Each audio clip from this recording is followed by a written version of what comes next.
Oke, Assalamualaikum warahmatullahi wabarakatuh. Assalamualaikum warahmatullahi wabarakatuh.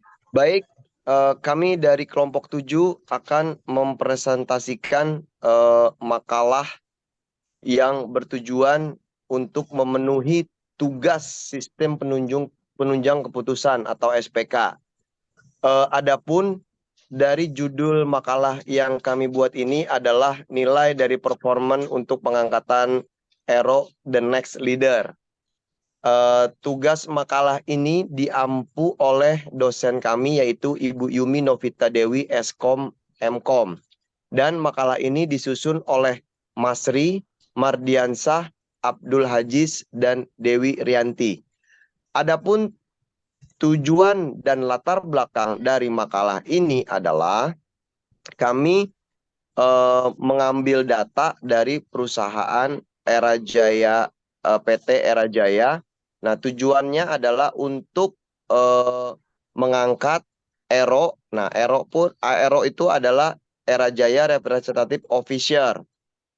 ERO di sini bertugas sebagai orang yang menjaga store-store yang ada di Era Jaya. Nah, dari data-data yang sudah kami dapat, akan kami ambil menggunakan metode Topsis. Nah, tujuannya adalah untuk ero-ero yang terbaik dari nomor 1 hingga nomor 10, the best 1 dan the best 2-nya akan coba kami challenge berdasarkan data yang terbaik untuk menjadi next leader. Nah, ketika ero-ero sudah menjadi next leader, artinya jenjang karir untuk kehidupan mereka akan menjadi lebih baik lagi. Nah, itu adalah latar belakang dan tujuan dari kami membuat makalah ini. Untuk selanjutnya, makalah ini akan dipresentasikan oleh Bapak Abdul Aziz. Bapak Abdul Aziz, waktu dan tempatnya kami persilakan. Terima kasih. Oke, makasih Pak Ardi. Terima kasih banyak. Di sini saya akan menjelaskan tentang landasan teori terkait permasalahan atau rumusan masalah yang di atas tadi untuk dijelaskan persoalan yang dihadapi terkait dengan kasus pengangkatan next leader di PT Era Jaya Group. Di sini ada dua pengertian jenjang karir, yang mana jenjang karir itu yang pertama subjek jenjang karir dan objek jenjang karir. Pengertian jenjang karir itu sendiri adalah jabatan pada suatu pekerjaan yang berperan dalam upaya pembentukan karir. Untuk subjek jenjang karir itu harus memenuhi suatu kondisi tertentu agar dapat memenuhi kriteria tertentu dalam setiap jabatan. Untuk objek jenjang karir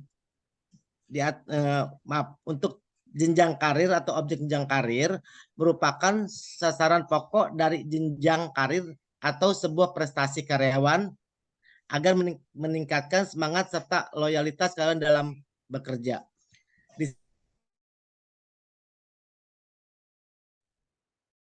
Di bab 3, perhitungan penentuan next leader di PT Era Jaya Group. Silakan Saudara Masri.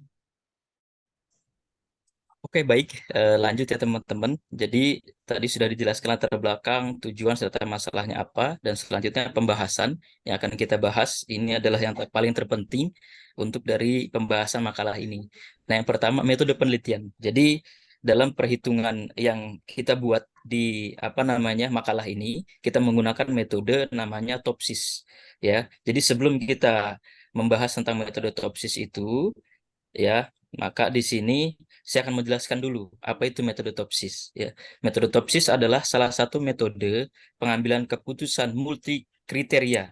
Jadi konsep logika Fuji yang pertama kali diperkenalkan tahun 1965 oleh Profesor Lutfi Ahmad Zadeh, seorang profesor dari University of California di Berkeley. Jadi Lutfi AZ ini memperkenalkan teori himpunan Fuji yang secara tidak langsung mengisyaratkan bahwa bukan hanya teori probabilitas saja digunakan untuk mempresentasikan masalah.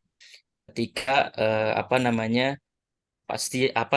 teori himpunan Fuji ini merupakan kerangka matematis yang digunakan untuk mempresentasikan ketidakpastian, ketidakjelasan atau ketidaktepatan dalam memperhitungkan suatu masalah. Jadi beberapa alasan mengapa orang menggunakan logika Fuji. Yang pertama antara lain, konsep dari logika Fuji mudah dimengerti karena konsep matematis yang mendasari permasalahan penalaran Fuji cukup mudah dimengerti. Terus yang kedua, logika Fuji ini sangat fleksibel.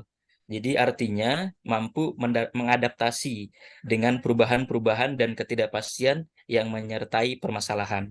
Terus yang ketiga, logika Fuji ini memiliki toleransi terhadap data yang tidak tepat, ya. Terus yang keempat, mampu memodelkan fungsi-fungsi, ya, non-linear yang sangat kompleks. Dan yang kelima, dapat membangun serta mengaplikasikan pengalaman-pengalaman para pakar secara langsung tanpa harus pelatihan.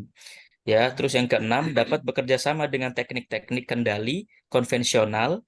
Terus yang ketujuh, logika Fuji didasarkan pada bahasa alami.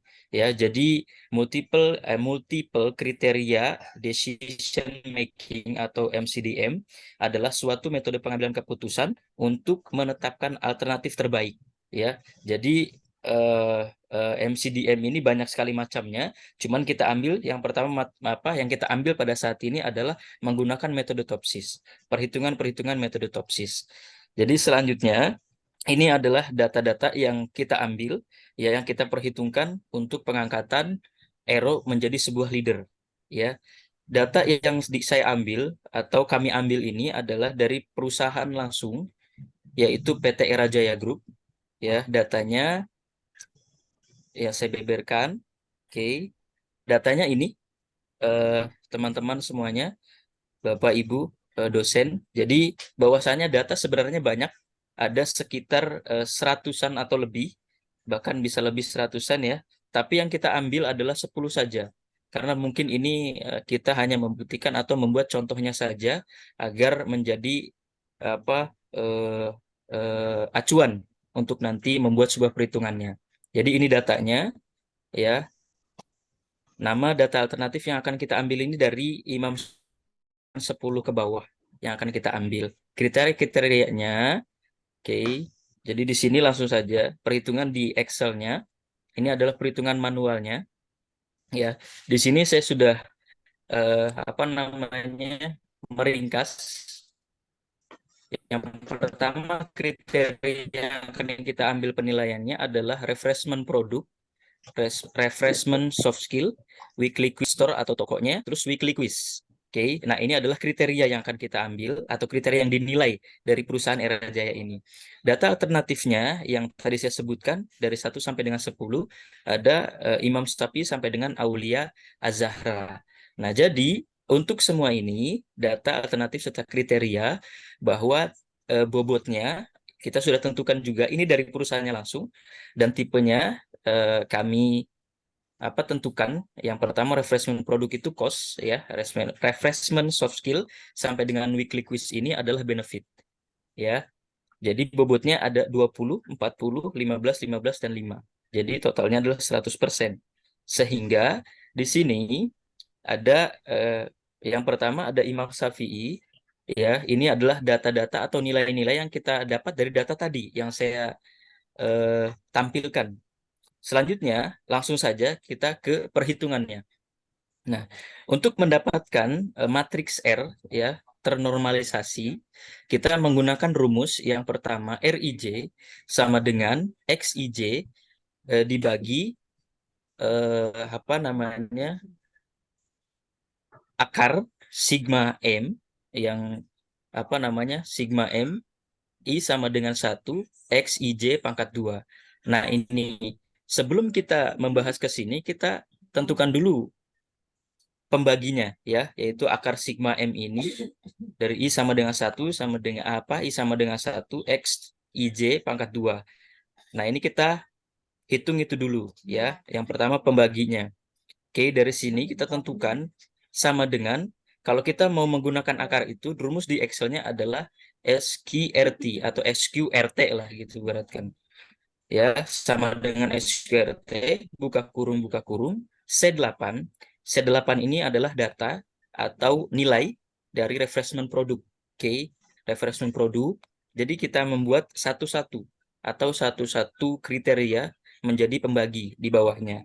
Ya, jadi di sini sudah jelas dari C8 sampai dengan C17 yaitu Auli Az-Zahra ya di sini. Nah, kita kali atau kita pangkat 2 ditambah semuanya. Jadi data ini tuh dari data nomor 1 sampai dengan 10 kita totalkan dengan cara kita akarkan juga karena di rumus di sini diakarkan X, IJ pangkat 2. Nah, maka setelah itu dihitung, maka dapatlah total pembagian atau hasil pembagiannya. Jadi ini hasil dari pembagian, ya, dari pembagian rumus tadi. Nah, setelah itu, untuk kita dapat menghitung matriks R atau ternormalisasi ini, maka kita juga menghitung, ya, yang tadi sudah kita bagi itu. Yang pertama, C8, yaitu eh, nilai yang kita dapat dari perusahaan tadi, itu dibagi dengan pembagi. Ya, yang tadi sudah dihitung dengan pembagi. Maka dapatlah hasil 0,566 ini. Jadi semua data ini sudah kita lakukan pembagian, ya, pokoknya dari semua data dari atas sampai dengan ujung sini itu kita sudah bagi semuanya dan mendapatkan hasil seperti ini. Nah, selanjutnya untuk mendapatkan nilai terbobot atau matriks Y ini adalah rumusnya. Y IJ sama dengan WI RIJ. Nah, di sini adalah jadi apa namanya? Sama dengan C1, C21. Nah, C21 ini adalah matrik ternormalisasi, ya. Jadi matrik ternormalisasi yang kemudian dikali dengan C5. Nah, C5 ini adalah bobot, ya, bobot dari kriteria tadi. Nah, setelah itu dapatlah hasil seperti ini. Dapatlah hasil matriks Y yang terbobotnya. Setelah kita menentukan matriks R dan matriks Y-nya, maka lanjut kita menentukan data ideal positif, ya, atau A+ dan juga A-nya. Nah, rumusnya seperti yang digambar ini bahwa A+ sama dengan Y1 plus, Y2 plus, Y3 plus sampai dengan YN plus. Jadi ini apa namanya? Mencari A+ ini rumusnya adalah sama dengan if C4. Nah, C4 ini adalah C4 ini adalah tipenya. Jadi tipe dari data yang kita akan buat atau akan kita hitung. Ya, tipenya cost, ya. Nah, ini yang harus dipahami teman-teman serta Ibu dosen bahwasanya saat kita menentukan nilai A+ ini, jadi dari nilai maksimal dulu, baru ke minimal. Nah, sebaliknya, kalau misalkan kita mencari nilai amin, itu dari nilai terkecil baru nanti ke terbesar, ya. Jadi dari rumus itu kita menghasilkan data atau hitungan yang seperti ada di Excel ini. Oke, setelah itu maka kita tentukan D+, ya, dan juga D-nya. Di mana D+ ini rumusnya adalah akar sigma N, ya, sama dengan sigma N, J sama dengan 1, buka kurung, YIJ dikurang YI plus pangkat 2. Ya, jadi di sini akar atau sama dengan SKRT, pokoknya di sini jelas ya teman-teman semua rumusnya. Jadi tinggal diperhatikan aja. Setelah kita menghitung itu, maka hasilnya akan dapat seperti ini. Ini adalah hitungan manualnya. Setelah kita menentukan nilai ini, D+ dan D-nya, maka kita menentukan volume atau nilai yang terbesar, ya, di sini. Oke.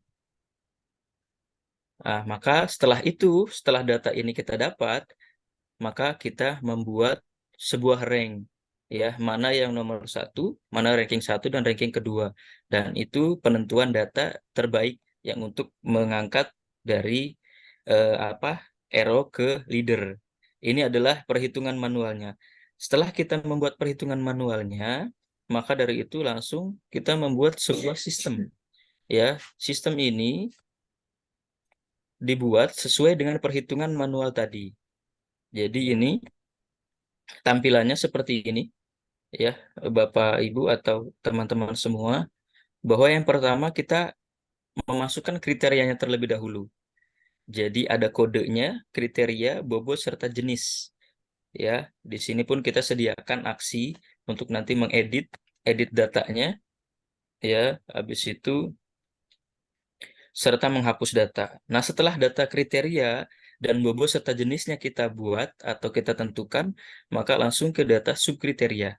Apa subkriteria ini? Ini adalah di mana kita memasukkan nilai dari setiap kriteria, ya, dari setiap kriteria dari tadi weekly apa namanya weekly quiz segala macam, nilainya kita masukkan dari sini. Jadi subkriteria ini adalah nilai yang akan kita masukkan dari setiap nama-nama alternatif tadi, dari 10 orang.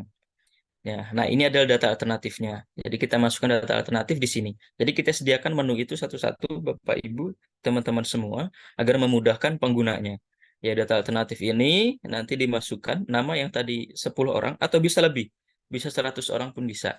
Ya, jadi setelah dimasukkan, nah di aksi ini kita akan memasukkan nama ya. Oke, ini menu nama atau juga bisa menghapus. Nah, setelah kita memasukkan data alternatif tadi, maka kita memasukkan data nilainya. Yang tadi sudah kita input. Nah, di sini kita masukkan data nilainya. Nah, yang tadi sudah kita masukkan tadi itu ini jadi bentuk tampilannya seperti ini. Jadi refreshment produk ada nilainya, kita tinggal pilih di sini. Seperti itu.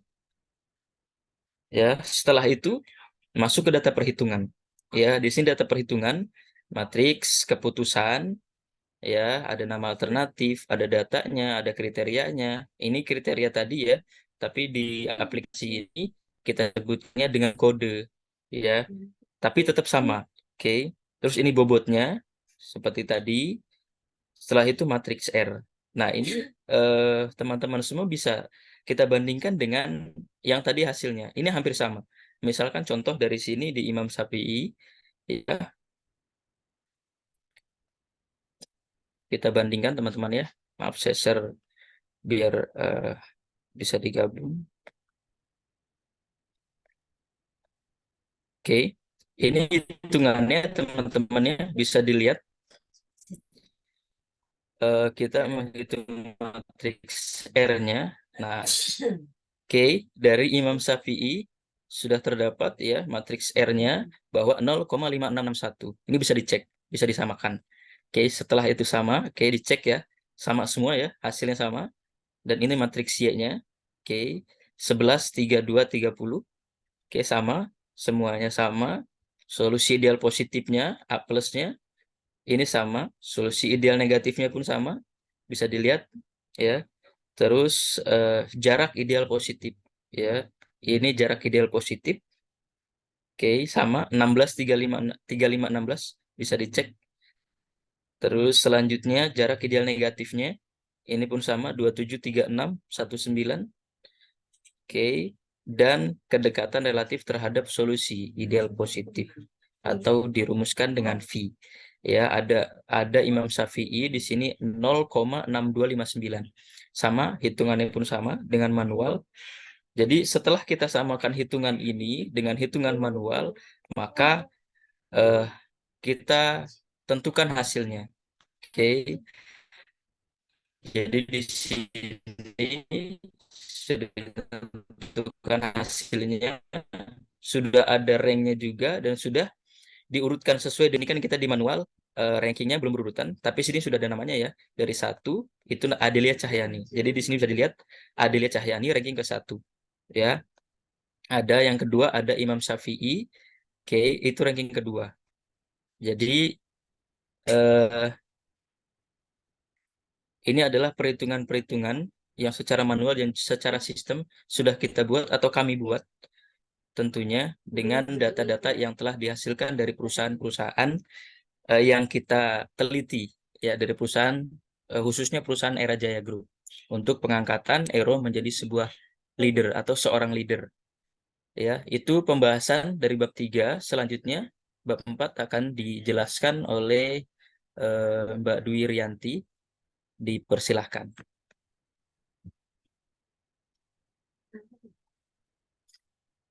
Oke, ah.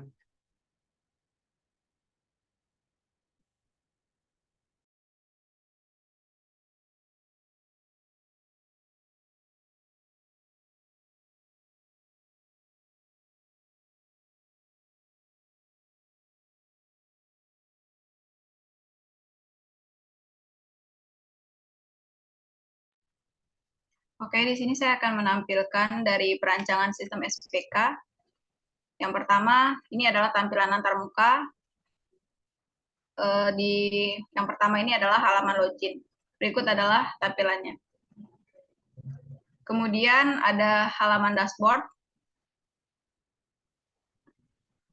Dan selanjutnya ada halaman data kriteria. Kemudian ada halaman data subkriteria. Dan di sini juga ada halaman data alternatif. Ada halaman data penilaian. Kemudian ada halaman data perhitungan. Seperti ini tampilannya. Dan selanjutnya ada halaman data dari hasil akhir. Nah, itulah rancangan antarmuka dari materi kami. Dan selanjutnya adalah penutup. Yang pertama adalah kesimpulan. Berdasarkan pada hasil penelitian yang telah dilakukan, maka dapat disimpulkan sebagai berikut. Yang pertama, berdasarkan data karyawan Era Jaya, bagian pemasaran menghasilkan prediksi pengangkatan menjadi ERO dengan menggunakan metode TOPSIS ialah 10 karyawan yang diperpanjang dan 4 karyawan yang diputus dari 10 karyawan. Yang kedua, berdasarkan hasil perhitungan metode TOPSIS menggunakan nilai accuracy 98,75%, kemudian nilai precision-nya 98%, dan recall-nya 100%, sehingga metode naive Bayes merupakan metode yang cukup baik dalam penelitian perpanjang.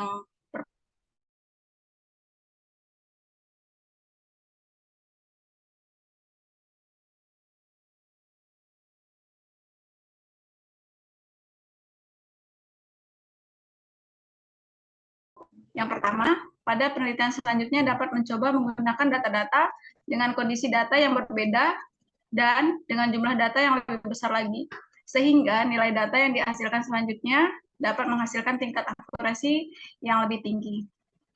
Dan nomor 2, penelitian ini disarankan bisa dijadikan aplikasi untuk nilai performan karyawan untuk menjadi hero pada Era Jaya Group. Nah, itulah presentasi dari kelompok kami. Sekian dan terima kasih. Oke, terima kasih Ibu Yumi. Berikutlah presentasi dari kelompok 7. Besar harapan kami agar kami bisa memberikan kontribusi nilai yang terbaik. Kami tutup saja. Wabillahi taufiq wal hidayah. Wassalamualaikum warahmatullahi wabarakatuh. Waalaikumsalam warahmatullahi wabarakatuh.